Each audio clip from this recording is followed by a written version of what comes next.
My name is Clara, and I'm 38. For the last 5 years, I've been living a curated life, playing the part of the supportive wife to San Francisco's tech darling, Liam Walker. Our life is a glass and steel penthouse overlooking the bay, charity galas, and his face on the cover of Forbes and Wired. He's the visionary, the genius, the man who built Aura Ventures from a Silicon Valley dream into a billion-dollar empire. And I'm the woman who stands beside him, smiling, beautifully dressed, and utterly, completely underestimated. My previous life, the one I buried when I met him, was different. For 8 years, I was a senior forensic accountant in New York. My job was to hunt for ghosts in spreadsheets, to find the multi-million-dollar lies hidden in plain sight, to take apart complex, fraudulent organizations, piece by meticulous piece. I was a shark. I was relentless, and I was very, very good at my job. But I was burned out, hollowed out by the cynicism of it all. Liam, with his boundless energy and his grand, sweeping vision of the future, seemed like an escape. He was my new beginning. I thought our marriage was a partnership. I thought our love was the realest thing in my life. I had no idea that, to him, I wasn't a partner. I was a target. I didn't know that his genius was a house of cards, and his company was a ticking time bomb of fraud and deceit. And I definitely didn't know that he had married me with the specific, calculated intention of using my $40 million family trust fund as the emergency exit when it all came crashing down. He thought I was just the retired wife. He forgot who I used to be. And now, he's about to get the audit of his life. This isn't just a story about a bad marriage. This is a story about a hostile takeover. If you've ever been made to feel small, if you've ever been the one they thought they could just fool, you're going to want to see this. Hit that subscribe button and let me know in the comments. What's the most blatant lie someone ever told you, thinking you were too stupid to notice?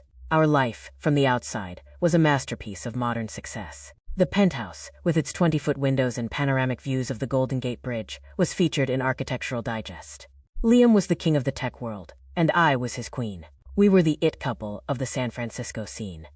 He, the brilliant, charismatic CEO of Aura Ventures, a man who promised to revolutionize green energy. Me, the elegant, supportive wife, the one who had retired from her stressful finance job in New York to manage our homes, our philanthropic endeavors, and our suffocating social calendar. My role was to be a beautiful, intelligent, and, above all, uncritical asset. I hosted flawless dinners for venture capitalists and politicians. I ran his family's charitable foundation, turning their vague, image-conscious giving into a streamlined, effective operation. I was, in every sense, the perfect corporate wife. And I was, in my own way, happy.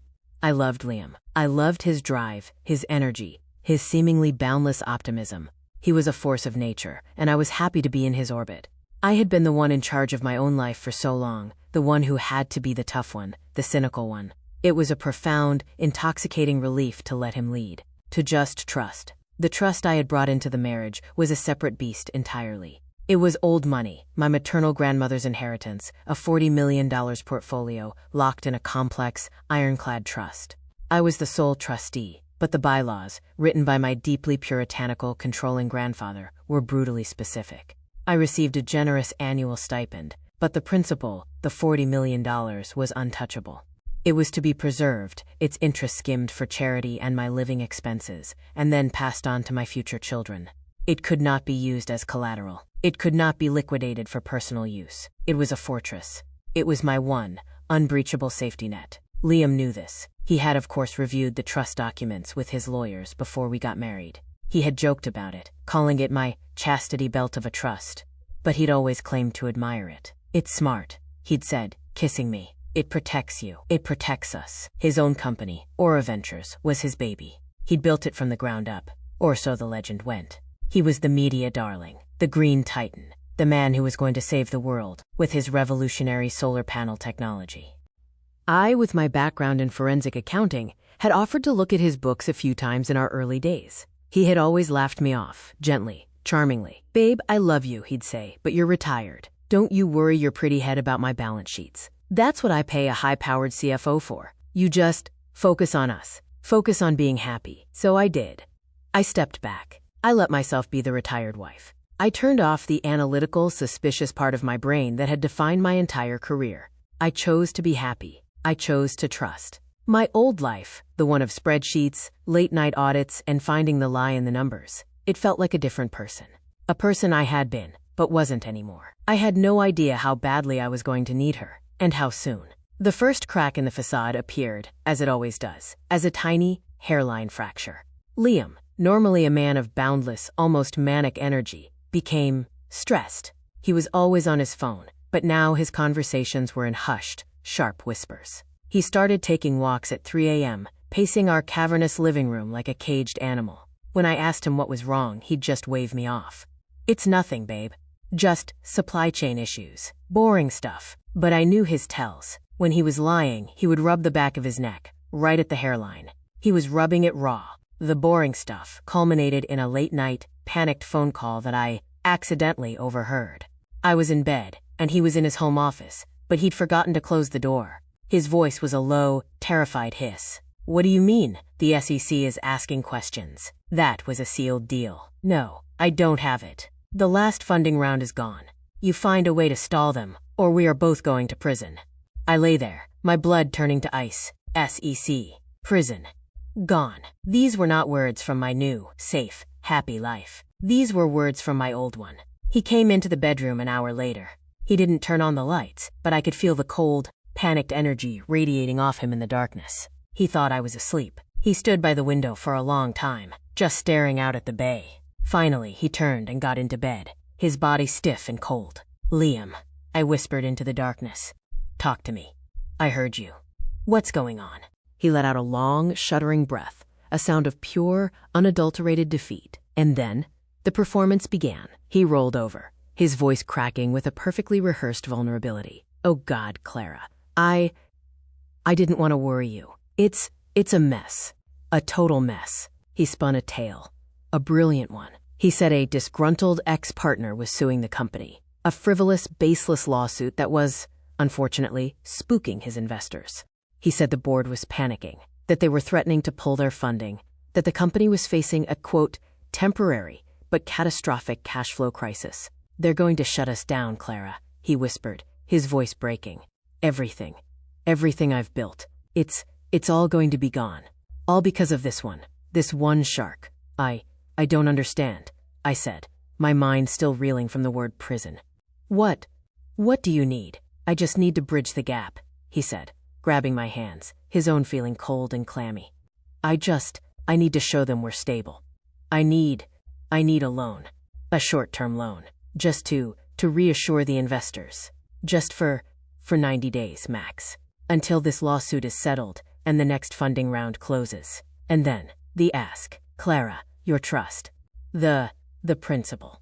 I know you can't touch it. But, my lawyers, they found a loophole, a hardship clause, a way for you, as trustee, to liquidate a portion of the assets for an emergency investment to protect marital assets. It's a long shot, but it's our only one. I need $10 million. $10 million. The number was so vast, so absurd. It just hung in the air between us. "Liam," I stammered, that's a quarter of the principal. I can't. The bylaws, my grandfather. It's not for that. It's for charity. It's for our future." "What future, Clara?" he shot back, his voice rising with a new, desperate edge. "Don't you get it? We don't have a future if this company goes under. I'll be ruined. We'll be ruined. They'll take the penthouse. They'll take everything. But 10 million. Liam, it's just a loan," he insisted, his grip on my hands tightening. "You'll get it all back. With interest. I'm the CEO of a billion-dollar company, for God's sake. I'm good for it. I just need you to trust me, like I trust you. We're partners, aren't we?" This is it. This is the in sickness and in health part, babe. I need you. He was crying. Real tears, tracking down his handsome face. I had never, not once, seen him cry. It was devastating. The brilliant, confident, unshakable man I loved was broken, and I was the only one who could fix him. I have to think," I said, pulling my hands away, my mind a mess of panic, loyalty, and a deep, cold dread. I have to talk to the trust's lawyers. I don't even know if it's possible." The next day, a new crisis conveniently emerged. I was at my bookstore, the quiet page, trying to breathe, trying to think, when I got a frantic call from Liam's assistant. "Clara, you need to get to the Bayview warehouse. Now, there's been an accident." The Bayview warehouse was Aura Ventures' main R&D facility. I drove there, my heart in my throat, my mind flashing to industrial accidents, to fires, to Liam. When I arrived, the scene was chaos. Fire trucks, police cars, news vans. The warehouse, a massive, nondescript building, had a huge, gaping, smoking hole in its side. What happened? I yelled, running towards a frantic-looking Liam, who was standing with a grim-faced fire chief. "A fire," he said, his voice numb. He looked awful. He was pale, covered in soot, and his arm was in a makeshift sling. "It started in the battery lab. One of the prototypes. It just went up. The whole R&D wing is gone. Everything. Our entire inventory of prototypes. Gone." "Oh my God, Liam." I grabbed him. Are you okay? Your arm. It's nothing," he said, wincing. "A minor burn. I tried to save some of the research." He buried his face in my shoulder, and his body was shaking. "It's over, Clara.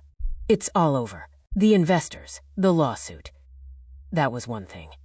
But this is the end. We're ruined." I held him, my own terror mixing with a fierce protective surge of something. He was right. This was the end. The fire, the lawsuit, the SEC. It was a perfect storm of corporate destruction. "No," I said, my voice firm, surprising myself. "No, it's not. You're a visionary, Liam. You can rebuild this. You just need help." I looked at him, at the soot on his face, at the desperation in his eyes, at the smoking ruin of his empire. Just try," he pleaded. "That's all I'm asking. Just try. For us." "Okay," I whispered. "Okay. I'll do it. I'll get you the money. I'll figure it out. I'll save us." He looked up at me, his eyes full of a raw, desperate gratitude. You will? Oh God, Clara. You're saving my life. You're saving us." I drove him home, my mind made up. My grandfather's rules be damned. This was an emergency. This was protecting my marital assets. This was my husband. That night, I sat at my desk, my hands hovering over the keyboard, ready to initiate the most complex, legally dubious financial transfer of my life. I was about to log into the trust's admin portal, about to start the process of liquidating $10 million, when my old instincts, the long-dormant reflexes of the forensic accountant, kicked in. A fire, a prototype, a disgruntled partner. It was all so dramatic. It was clean. It was the perfect excuse. A tiny, cold, disloyal thought wormed its way into my brain. What if I'm not saving him? What if I'm just the last, biggest mark in a long, elaborate con? "No," I whispered to the empty room. He was my husband. I loved him. But the prosecutor in me, the woman I had tried to retire, had a different code. "Trust, but verify." "I'm sorry, Liam," I whispered. "I have to be sure." Instead of logging into my trust, I opened a different browser. I initiated a deep, forensic-level audit on Aura Ventures, on Liam Walker, and on the frivolous lawsuit he was so terrified of. I was just going to make sure my loan was safe. The next 48 hours were a descent into the digital rabbit hole. I didn't sleep. I didn't eat. I just hunted. I told Liam I was deep in paperwork, dealing with the trust's lawyers. A lie he readily accepted, too consumed with his own disaster to question it. My old skills, rusty from disuse, came back to me with a frightening, exhilarating speed. It was like a language I had forgotten I could speak. I wasn't just his wife anymore. I was a forensic analyst, and my husband was my case file. I started with the frivolous lawsuit, the one from the disgruntled ex-partner. His name was Mark Jensen. I'd met him a few times. He seemed like a quiet, brilliant engineer, the real brains behind the solar technology, while Liam was the salesman. The lawsuit wasn't sealed. I found the public court filings. It wasn't frivolous. It was a detailed 80-page indictment, accusing Liam of fraud, breach of fiduciary duty, and systematic embezzlement. Jensen claimed that Liam had secretly siphoned millions in seed money, Jensen's seed money, into a series of personal shell corporations, effectively bankrupting the real R&D side of the company while building his own public, visionary brand. The lawsuit claimed that Aura Ventures' revolutionary technology was a lie, a hollow marketing shell, and that the company was, in reality, a massive Ponzi scheme. My blood ran cold. Ponzi scheme. The words from Liam's 3 a.m. phone call.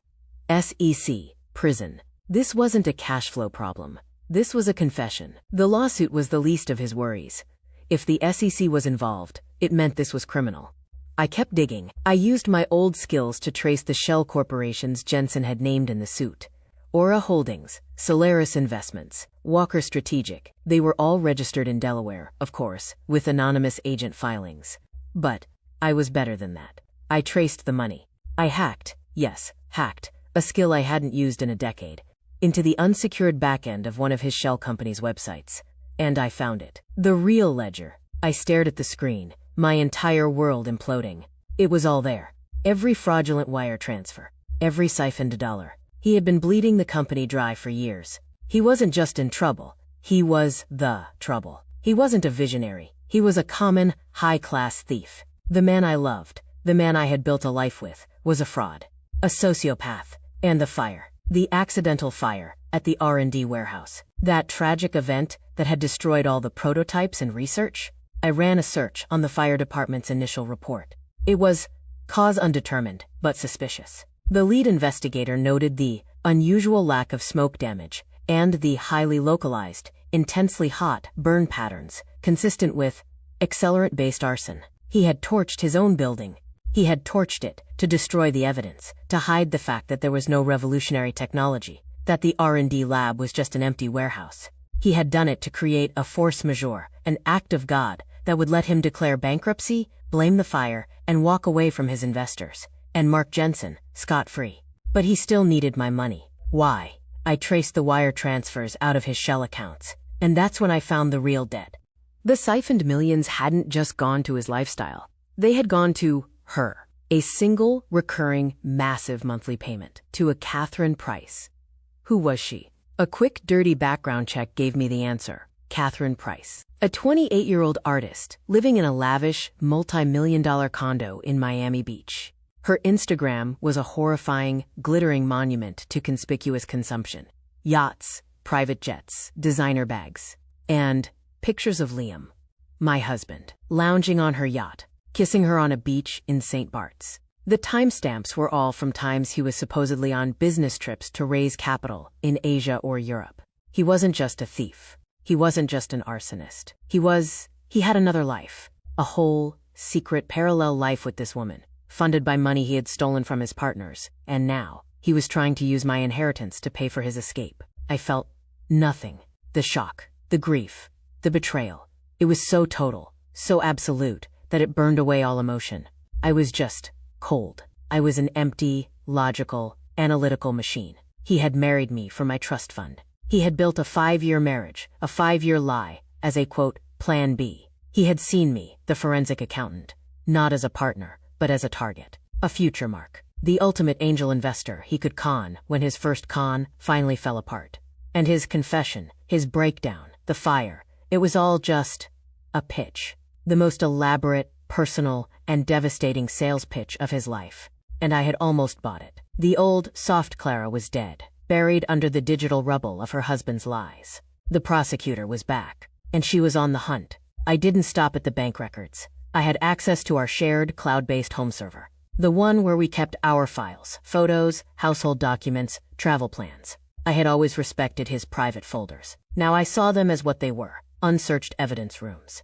I spent an entire night bypassing the flimsy password protections he'd set up. His golf folder wasn't about golf. His taxes folder wasn't about taxes. But the real prize, the one that made my blood freeze, was a folder labeled, simply, contingency. Inside was his masterpiece, his real masterpiece. It wasn't a plan to save his company. It was a plan to destroy me. It was a detailed, multi-stage plan B to be executed in the event that I refused to give him the money from my trust. Phase 1, the narrative. This folder contained meticulously gathered evidence of my emotional instability.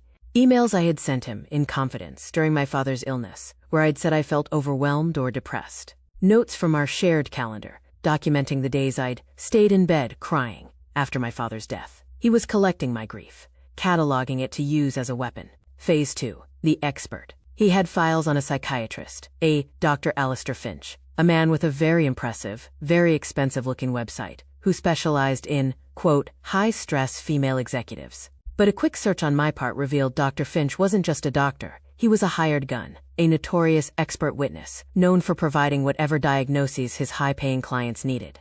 Liam's plan was to convince me to see him, to get me help for my breakdown, and to get a formal medical diagnosis of instability. Phase 3. The coup. This was the legal prep folder. It contained draft after draft of a petition to a probate court. A petition to have me, his unstable and incompetent wife, removed as the trustee of my own $40 million inheritance. And to have him, my loving, concerned, and oh-so-stable husband, appointed as the new temporary trustee to protect my assets from my own erratic behavior. He wasn't just going to ask me for the money. He was going to take it. He was going to steal my inheritance, my reputation, and my sanity, all in one clean, legal, and devastating move. He had been planning this for years. I felt a strange, terrifying calm settle over me. I finally understood the full scope of the monster I had married. This wasn't a man in trouble. This was a predator, and he had, in his supreme arrogance, left his entire handwritten confession, his entire battle plan, on our shared server. I copied the folder. I saved it to the same encrypted, off-site drive where I was now storing the evidence of his Ponzi scheme, his arson, and his affair. I had it all. He thought he was a genius. He thought he was a master manipulator. He had forgotten, as everyone in my life seems to do, who I was. He had forgotten that my entire job was to find the one tiny, hidden lie that brings the whole house of cards crashing down. And he had just handed me the entire deck. I closed the laptop. The sun was coming up, painting the San Francisco skyline in shades of pink and gold. It was beautiful, and I was, for the first time, completely, utterly, and ruthlessly awake. The game was on. I didn't confront him. What was the point? I would yell, he would lie. He was a professional liar. No, you don't confront a con man. You con him. I played my part. That night, when he came home from dealing with the insurance adjusters, which I now knew meant talking to his mistress on his burner phone, I was the perfect, supportive, shattered wife. I had been crying. Easy to fake. I was just channeling my rage. I was pale. I was terrified. I did it, I whispered, my voice trembling as I met him at the door. I called the trust lawyers. I told them about the fire, the lawsuit, the emergency. I think I've found a way. He lit up. The grief and stress on his face vanished, replaced by a hungry, triumphant gleam in his eyes that he quickly tried to hide, pulling me into a hug. Oh my God, Clara. He breathed, his voice a perfect imitation of relieved gratitude. You did? You're saving us. You're saving me. What did they say? It's a loophole, I stammered, playing my part, letting him lead me to the couch. The, quote, preservation of marital assets clause, the one you found. They said it's possible. But it's complicated. It requires a lot of paperwork. I don't care, he said, his energy manic now. Whatever it takes. Just tell me what to do. I need to prove that Aura Ventures is a viable marital asset that's under temporary distress, I said, quoting the fake legal jargon I had spent all afternoon inventing. I need full access, Liam. To everything. The real books, the investor lists, the corporate accounts, the ones you always kept private. I need to build a case for the trust's board. I watched his face. This was the moment. Would his paranoia override his greed? He didn't even hesitate. His greed won, hands down. He thought I was a forensic accountant? No, he thought I was a gullible wife who just happened to be good with numbers. He saw me as a tool, a means to an end. Of course, he said, jumping up. Anything. Full transparency. You're my partner, right? I'll give you my admin passwords, the real ones, the ones my CFO uses. You can see everything. Just tell me what you need to build the case. We'll do it together. For the next week, I was a fox in the henhouse. I sat at my desk, my loving, supportive husband bringing me coffee, while I meticulously, and with his full permission and access, downloaded every single shred of incriminating evidence he had. The real books, which showed the Ponzi scheme. The real investor lists, which showed the victims. The real offshore bank records, which showed the money trail to his mistress. He wasn't just giving me access. He was helping me build the case against him, all while thinking I was building a case to save him. But I wasn't done. I needed to lock him in. The lawyers, they're still nervous, Liam, I said a few days later, rubbing my temples. They said this is all so irregular. They need a sign of good faith. From you. They need you to give me temporary signing authority.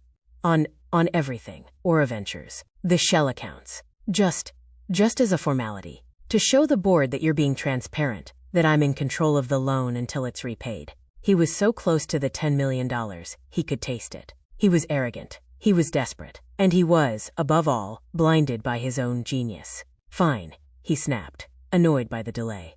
Whatever. I'll sign. Just get it done, Clara. Get the money. He signed the papers. A full, ironclad, temporary power of attorney, drafted by my new lawyer, not Mr. Abernathy, but a corporate shark in New York who owed me a favor, giving me complete signing and transfer authority over Aura Ventures and all its known and unknown subsidiaries. He had just handed me the keys to his entire fraudulent kingdom. It's done, I told him a week later. I was exhausted, but my performance was flawless. The board approved the liquidation, $10 million. It's being wired to a new joint asset holding account, which I will then use to pay off the lawsuit and the fire damages. It's done, Liam.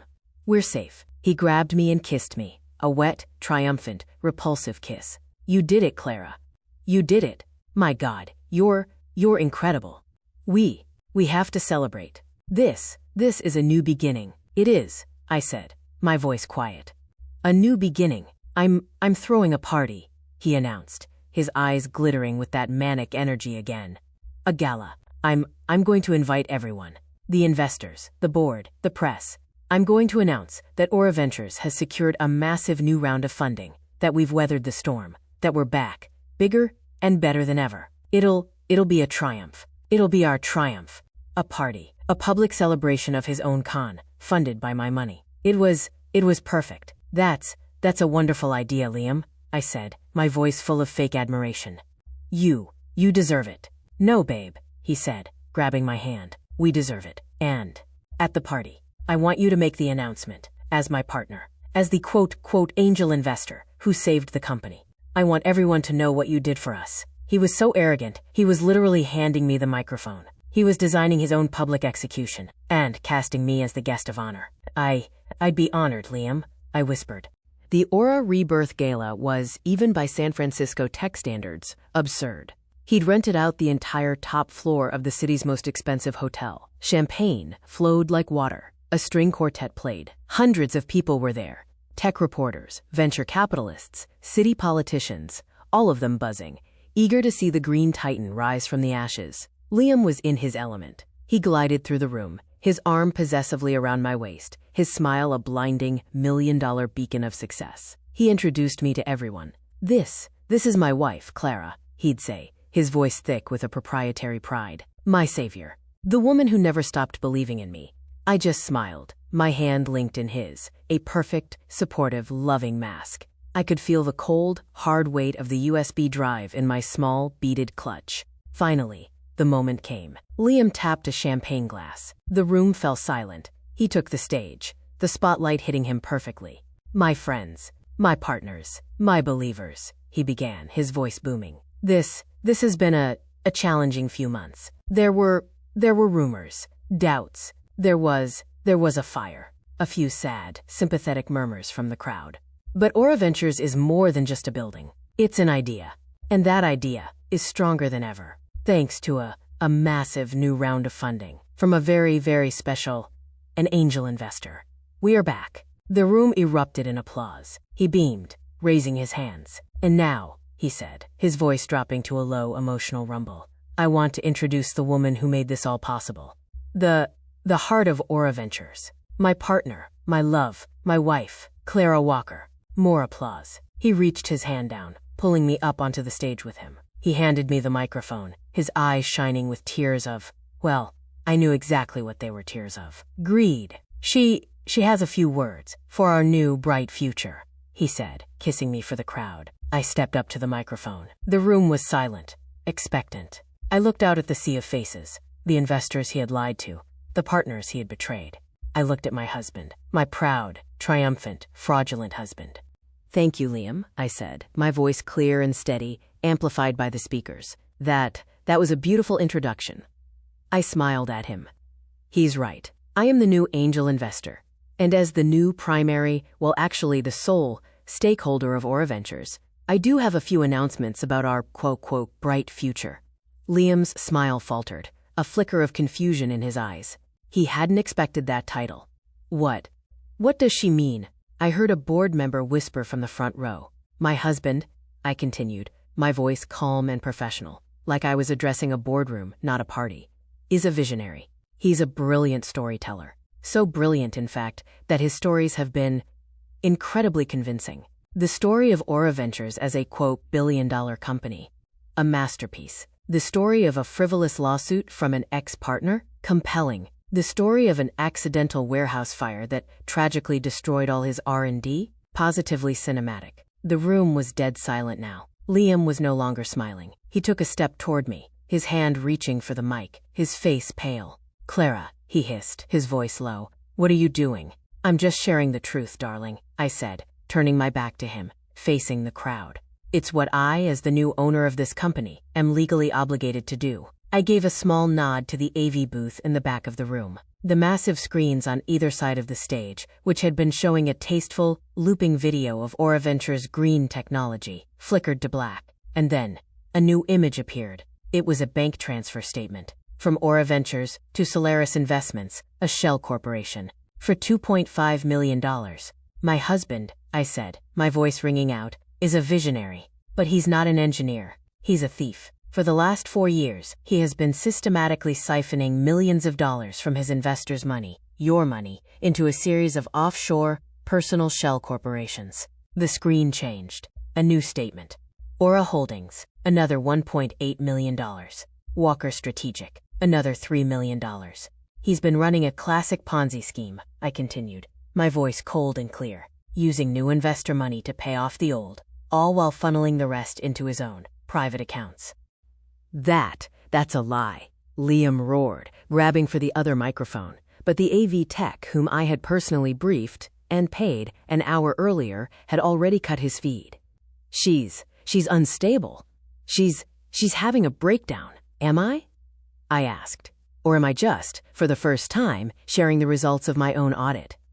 The screen changed again, this time to a photograph, a beautiful, sun-drenched photo from an Instagram account, of Liam on a yacht, his arm around a stunning, 28-year-old blonde. This, I said, is Catherine Price, his mistress.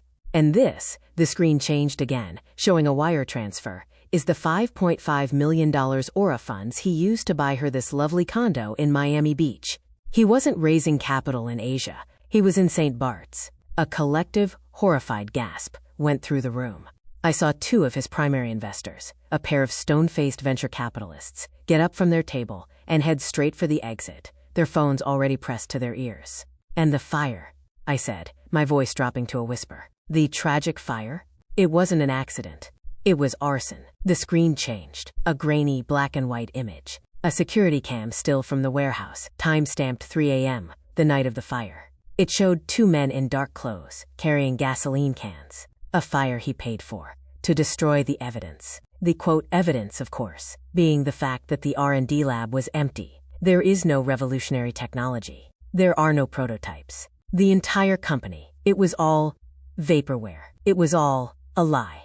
I looked at Liam. He was gray. His face was a mask of pure, abject terror. He was cornered. And finally, I said, his last, most desperate con. The screen changed. A scan of a document, a contingency plan, a plan to have me, his wife, the one person he thought he could fool, declared emotionally unstable and incompetent, so he could seize control of my $40 million family trust. I turned and looked at him, my husband. He didn't just marry me for my money, I said, my voice shaking with a cold, clear fury. He married me as a plan B, as an exit strategy, as the final gullible mark he could rob when his first con finally fell apart. I let that sink in. The room was silent, a tomb. So yes, I said, Liam is right. This is a new beginning for Aura Ventures. As the new, sole, and legal owner, having just acquired all company assets and liabilities via the power of attorney, he so graciously signed over to me this week. I held up the signed POA document. My first act as CEO is to officially dissolve the company, effective immediately. My second act, I continued, as Liam made a choked, gagging sound, is to announce that all remaining assets, which I have already, in the last 24 hours, transferred to a secure, third-party, court-supervised account, will be used to repay the real victims of this fraud, Mr. Mark Jensen and the other original investors. I looked at the stunned, horrified crowd. And my third act? I smiled. I'm filing for divorce. And, as per the catastrophic infidelity clause in our prenup, I get to keep the house and the jet. I placed the microphone gently on the podium. I didn't look at Liam. I didn't look at his mistress, who was, I saw, being physically restrained at the exit by hotel security. I just walked. I walked off that stage, through the silent, parting sea of San Francisco's elite, and I never, not once, looked back. The aftermath was total. It wasn't just a scandal. It was an implosion.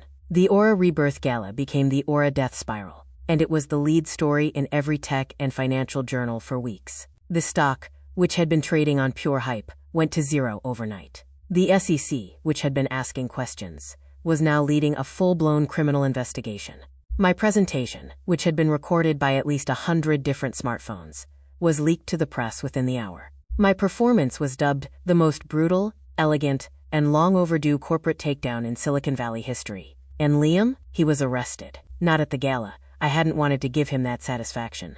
He was arrested the next morning, at our penthouse, in his bathrobe, as he was frantically and pathetically trying to stuff cash into a duffel bag. The charges: wire fraud, securities fraud, conspiracy to commit arson, and, thanks to my testimony, embezzlement. He was facing, the DA told me, 25 to life. His mistress, Catherine, was also arrested as a co-conspirator. It turned out she wasn't just a kept woman. She was an active participant, the one who had managed the offshore shell accounts. I spent the next 6 months in a legal hurricane, but this time, it was on my terms. I was no longer the victim. I was the star witness. I was the forensic accountant who had, with my own access and my own skills, built the entire ironclad case for the prosecution. I sat in that courtroom, in my old, familiar prosecutor suit, and I calmly, methodically, and without a single shred of emotion, walked the jury through the complex, multi-year, multi-million-dollar fraud my husband had perpetrated. I presented his ledgers, his shell corporations, and, as the final devastating exhibit, his own handwritten journal outlining his plan to have me committed. When his lawyer tried to cross-examine me, tried to paint me as a scorned woman, a vindictive wife, I just smiled. "Mr. Harris," I said calmly, "are you suggesting that my husband's handwritten confession of his plan to defraud me and have me involuntarily committed is my fault? That I am the one on trial here? Or is it perhaps that your client is just a very, very stupid criminal who was arrogant enough to not only defraud a forensic accountant, but to marry her?" The jury was out for less than an hour. Guilty. On all counts, Liam was sentenced to 30 years in federal prison. Catherine, for her cooperation, got 10. With the criminal trial over, I turned my attention to the financial wreckage. As the new, court-appointed receiver for the now-defunct Aura Ventures, I spent the next year of my life doing exactly what I had promised, liquidating every single asset. The penthouse, the jet, the cars, the Miami condo, the art, the stupid, expensive office furniture. I clawed back every single stolen dollar. And then, I, as the head of the Victims' Compensation Fund, began to write the checks. My first check was to Mark Jensen, the original partner, for the full, multi-million-dollar amount Liam had stolen from him, plus interest. The man, when I met him, just wept. He'd lost his house, his family, his reputation. You didn't have to do this," he whispered. "I know," I said, "but I wanted to." I paid back every single legitimate investor, one by one, until the fund was empty. It took me almost 2 years, but by the end, I had done it. I had cleaned up the mess. I had, in a way, finally, truly, fixed it. My life is quiet now, and I mean that in the best possible way. After the final check was written, after the Aura Ventures case was officially closed, I quit. I resigned from my own self-made position as the Queen of the Ashes. I took my $40 million trust, my own money, which had remained, as my grandfather intended, untouched and untouchable, and I just disappeared. I didn't stay in San Francisco. I couldn't. The city was haunted. I moved to a small, quiet coastal town in Oregon, a place that smells of pine and salt and rain, a place where no one knows the name Clara Walker or Clara the Avenger, as the tech blogs had so dramatically dubbed me. I'm just Clara. I used my old skills, my forensic accounting background, for something new. I started a small, pro bono foundation, the Phoenix Project. We help women, mostly victims of financial abuse or domestic betrayal, untangle their lives. We provide forensic accountants, lawyers, and therapists, all for free. We help them find the hidden accounts, trace the stolen assets, and build their own cases. It's the most satisfying work I have ever done. I live in a small, cedar-shingled house on a cliff overlooking the ocean. It's not a penthouse. It's not a mansion. It's just a home. It's quiet. It's safe. And it's mine. And Liam? He writes me. From prison. Once a month. Like clockwork. Long, rambling, 10-page letters. Full of, I don't even know. Remorse, self-pity, manipulation. I don't read them. They go, unopened, into a box. A new archive. Maybe one day, I'll be curious enough to read them. But not today. Last week, a letter arrived, not from him, but from my old, retired law school professor, a woman I had admired, who had taught my ethics in accounting class. Dear Ms. Walker, she wrote, I have been following your career with great interest, first as a brilliant analyst, then as the subject of a terrible scandal, and now as the founder of the Phoenix Project. I must say, of all the students I have ever taught, you are the only one who seems to have truly understood the meaning of the word forensic. It is not just about the numbers. It is about the truth. Congratulations. You've made an old woman very proud. I cried, for the first time in years. Not tears of rage or grief, but tears of relief. I had finally, after all this time, closed the books on my old life. I'm 40 now. I've been running the Phoenix Project for 5 years. It's my life's work. We've helped over 100 women reclaim their lives, their assets, their futures. We've become a national resource, a name whispered in divorce law offices and women's shelters across the country. And my own trust, the $40 million, it's still there. My grandfather's chastity belt. I haven't touched a dime of the principal. I live on my salary as the head of my own foundation, a salary I pay myself from the interest of the trust. It's a beautiful, perfect, closed loop. I was in my office last month, a small, bright space above a bookstore, when my assistant buzzed me. A Ms. Price is here to see you, she said, her voice confused. She doesn't have an appointment. My blood ran cold. Catherine Price, the mistress, the artist, the woman who had, for her part in the conspiracy, served 10 years in prison. I hadn't seen or heard from her since the day she was sentenced. Send her in, I said, my voice quiet. She walked in. She was different. The designer clothes were gone, replaced by a simple, worn dress. The arrogant, glittering confidence was gone, replaced by a deep, weary stillness. She was in her late 30s now, but she looked older, her face etched with lines of hardship and regret. Clara, she said, her voice a low, rough rasp. Thank you for seeing me. I'm not Clara anymore, I said, not unkindly. I go by Ms. Reed, my mother's name. Ms. Reed, she nodded. I wanted to see you. To say, I'm sorry. Sorry? I asked, leaning back in my chair. Sorry for what, exactly? For the affair? For the conspiracy? For the 5 years of my life you all stole? Yes, she said, her eyes meeting mine, and they were, for the first time, clear. For all of it. But mostly, for him. For not seeing what he was. I was a fool. I believed his stories too. I thought we were partners. I thought he was a genius. I was just as big a mark as you were. Just in a different way. You went to prison, Catherine, I said quietly. I did. She nodded. And I deserved to. I was greedy. I was weak, and I paid for it. I'm out now. I'm a paralegal. In a small town. I'm trying to rebuild. She reached into her bag and pulled out a small, lumpy, hand-knit something. A scarf? I made this, she said, her voice trembling. It's not much. It's all I have. But I wanted to give you something. To say, I'm sorry. For all the taking. She placed the lumpy, slightly uneven, but clearly handmade scarf on my desk. I looked at her, this woman who had been my rival, my husband's mistress, my co-conspirator, and I didn't feel rage. I didn't feel anything, really. Just a profound, quiet sadness for the wreckage men like Liam leave in their wake. Thank you, Catherine, I said, picking up the scarf. It was surprisingly soft. I accept your apology. She looked relieved. Her shoulders, which had been tensed up to her ears, finally dropped. Thank you, she whispered. She turned to leave. Catherine, I said, stopping her at the door. She turned back. My foundation, I said, is always looking for good, smart paralegals with unique life experiences, especially in our financial abuse division. The pay is terrible, but the work is good. Her eyes filled with tears, for the first time. I don't know what to say. Don't say anything, I said, giving her a small, tired smile. Just email my assistant your resume. We'll be in touch. She nodded, unable to speak, and walked out. I was left alone in my office, the lumpy, hand-knit scarf in my hands. I hadn't just gotten my revenge. I hadn't just gotten my money back. I had, in the strangest, most unexpected way. I had finally fixed something. And it was a foundation that I knew, this time, would last.